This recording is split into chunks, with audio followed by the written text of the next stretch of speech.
दोस्तों नमस्कार। आशा है आप सभी अच्छे होंगे। आज का जो हमारा विषय है वो है कोलेस्ट्रॉल। सिर्फ हम आज कोलेस्ट्रॉल के बारे में चर्चा करेंगे, इसके मैनेजमेंट के बारे में। शरीर में पाई जाने वाली कोलेस्ट्रॉल एक प्रकार की चर्बी होती है जो शरीर में कई प्रकार के क्रियाकलापों को कराने में, नई कोशिकाओं के निर्माण, इंसुलिन तथा हार्मोन उत्पादन करने में सहायक होती है। शरीर को जितनी मात्रा में कोलेस्ट्रॉल की जरूरत होती है, यकृति उतनी ही कोलेस्ट्रॉल का निर्माण करती है। कोलेस्ट्रॉल दो तरह के होते हैं। पहला जो है एलडीएल, खराब कोलेस्ट्रॉल, और खराब कोलेस्ट्रॉल से हृदय रोग होने की संभावना जो है वो बढ़ जाती है। एचडीएल एचडीएल जो है वो अच्छा कोलेस्ट्रॉल होता है। अच्छे कोलेस्ट्रॉल से खतरा बहुत कम अर्थात शून्य के बराबर होता है।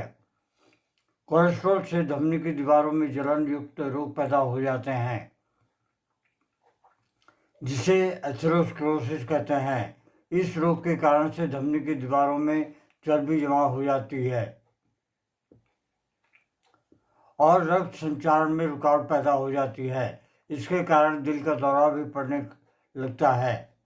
शरीर में कोलेस्ट्रॉल का सामान्य स्तर लगभग 1 ग्राम का चौथाई भाग होना चाहिए। कारण यह रोग आनुवंशिक के कारण से भी हो सकता है, अर्थात यदि किसी व्यक्ति के परिवार में उसके माता पिता को कोलेस्ट्रॉल हो, मोटापा हो, तो उसके परिवार में किसी भी व्यक्ति को यह रोग अधिक होने का खतरा बना रहता है। गतिहीन जीवन बिताने से भी यह रोग होता है।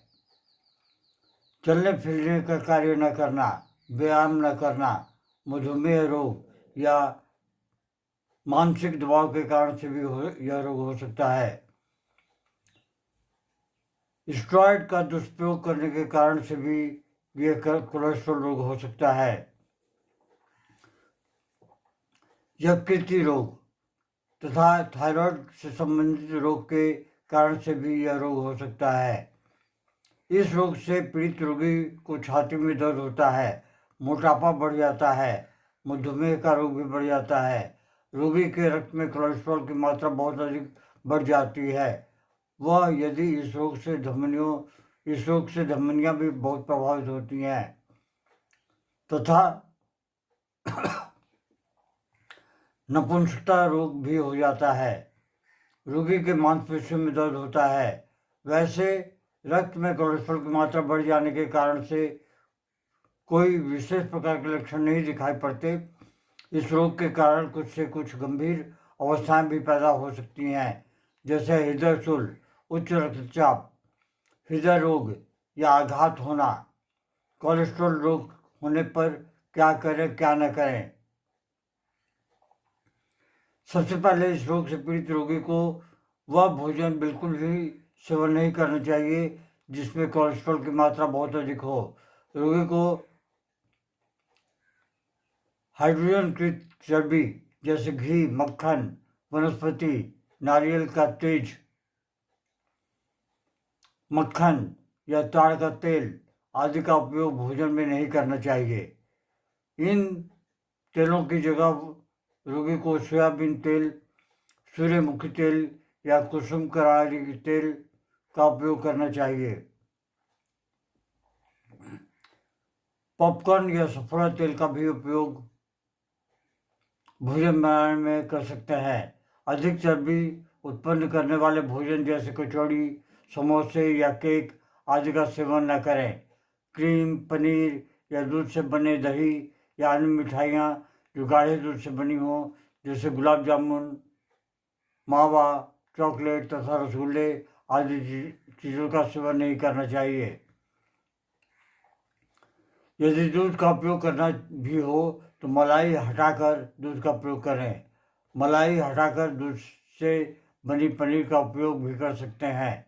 इस रोग से पीड़ित रोगी को किसी भी प्रकार के मांस का सेवन नहीं करना चाहिए। यदि मुर्गे के मांस को खाना हो तो सबसे पहले उसे अच्छी तरह से साफ करके ही उपयोग में लाएं। रोगी को कड़े छिलके वाले फलों का सेवन करना चाहिए। मूंगफली व काजू का सेवन न करें। पौष्टिक भोजन का सेवन करें, जैसे मक्के का आटा, मैदा इत्यादि। भोजन में रेशेदार पदार्थों का भी उपयोग कर सकते हैं, जैसे हरी सब्जियां, सलाद, आटे से बनी हुई रोटी, पत्तेदार सब्जियां इत्यादि। भुने या उबले भोजन का प्रयोग करने से शरीर की चर्बी कम हो सकती है। ऐसे बर्तनों में भोजन पकाएं जिनमें भोजन चिपके नहीं। इससे उन्हें पकाते समय तेल या चर्बी की खपत भी कम होती है। रोगी को भोजन संबंधी नियमों को ठीक प्रकार से पालन करना चाहिए। संतुलित चर्बी, निम्न कोलेस्ट्रॉल, कार्बोहाइड्रेट या नियंत्रित कार्बोहाइड्रेट उत्पादन जैसे शर्करा, मांड सीमित व नियंत्रित मात्रा में ही लें, अर्थात शर्करा, गुड़, शहद आदि बहुत कम मात्रा में सेवन करना चाहिए। सूप जिसमें कुछ न डाला गया हो, जैसे सोडा, मसाले, कॉफ़ी, सिरका, सरसों, जड़ी बूटियाँ या सुगंधित द्रव्य आदि का सेवन भोजन में बिल्कुल न करें। यदि आप घर से बाहर जा रहे हों तो अच्छा यह होगा कि आप जो भोजन कर रहे हों उसकी पहले जांच कर लें, फिर भोजन करें। मांस का उपयोग करने से पहले उस पर से पूरी तरह से चर्बी को उतार लें। इस रोग से पीड़ित रोगी के लिए सब्जियों पर कोई पाबंदी नहीं है। फिर भी ऐसे पदार्थ का उपयोग करें जिसमें अधिक मलाई ना हो। हमेशा ऐसा भोजन करें जो चर्बी युक्त ना हो। पेय पदार्थों में परिष्कृत दूध, पतली लस्सी जो मीठी ना हो, फलों का रस जो अधिक मीठा ना हो, नींबू का रस, नारियल पानी आदि का उपयोग कर सकते हैं। ताजे फल जैसे पपीता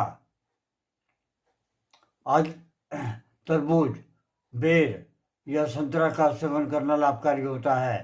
शरीर की त्वचा पर मुलायम पीले चकत्ते नजर आने लगें या कोलेस्ट्रॉल बढ़ जाने के कारण से यदि निम्न लक्षण दिखाई दें, जैसे सिर में दर्द, छाती में दर्द, टांगों में दर्द, आवाज़ भारी हो जाना या अनियंत्रित चाल चलने में पैरों का डगमगाना, तो तुरंत चिकित्सक से सलाह लेकर उपचार कराएं।